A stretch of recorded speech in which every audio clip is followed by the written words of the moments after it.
शब्दों को पिरोना, फिर कविता का सृजन करना और लिखी हुई कविता को कंठस्थ करना अपने आप में एक महारत का विषय है।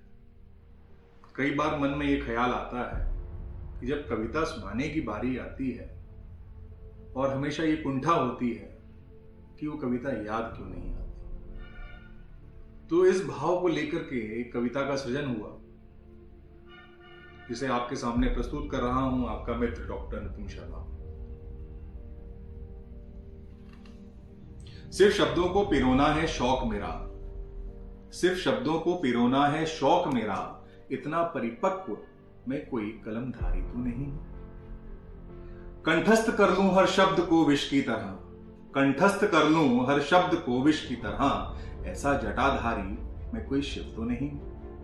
लौटते हैं विशेले भुजंग की तरह कुछ ख्याल मेरे मन में, लौटते हैं विशेले भुजंग की तरह कुछ ख्याल मेरे मन में, धारण कर लूं उन्हें मुकुट सा शब्दों के भवसागर में, ऐसा सर्वव्यापी कोई कमलधारी तो नहीं।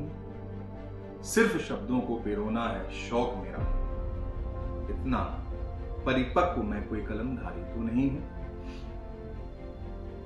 मेरे शब्दकोश की मयान से धधकती तलवारें निकल आए, मेरे शब्दकोश की मयान से धधकती तलवारें निकल आए, ऐसे रणभेदी तपे शब्दों वाला कोई अनुपम अश्रुधारी तो नहीं हूं।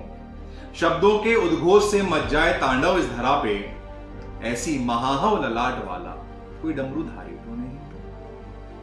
मेरी रचनाओं से बुझे दियों में आग जल जाए, मेरी रचनाओं से बुझे दियों में आग जल जाए, ऐसी अलौकिक तान वाला कोई तिलकधारी तो नहीं।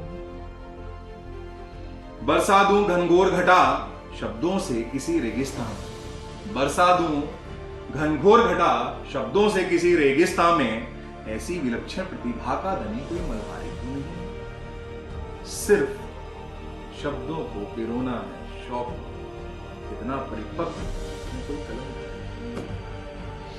शब्दों के वेग से छाती फट जाए जरासन सी, शब्दों के वेग से छाती फट जाए जरासन सी, ऐसी मजबूत बुझा वाला कोई वीर हलधारी। शब्दों के बाण से चीर दूं नाभि दशानन सी, शब्दों के बाण से चीर दूं नाभि दशानन सी, बहा दूं धार अमृत की, ऐसा वीर कोई धनुषधारी। उठा लूं एक उंगली पर भार इस रचना का, भार इस रचना का, दिखा दूं महास्वरूप शब्दों का, ऐसी अद्भुत छवि वाला कोई बंसीधारी। सिर्फ शब्दों को पिरोना है शौक, इतना परिपक्व मैं कोई कलमधारी नहीं, इतना परिपक्व मैं कोई कलमधारी।